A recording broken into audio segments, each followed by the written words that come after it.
ก้วของกินถูกใจบางทีปลาจุ่มกลองยาวมุ่งไหล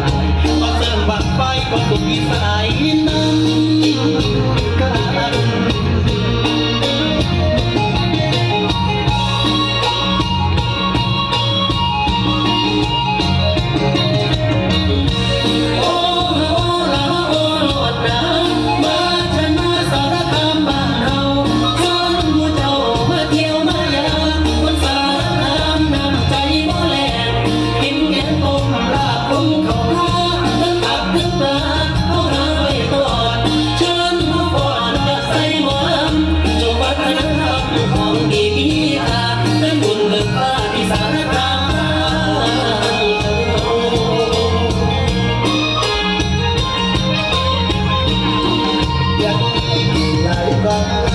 ที่สารคามนครจำปาสีผ่านตามาหลายพันปี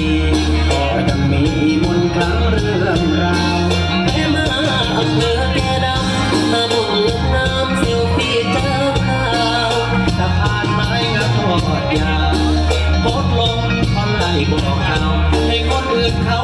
มาเที่ยวมาหายาเมืองสารคามมีแต่แนวหน้าสะออนเมืองสารคามมีแต่แนวหน้า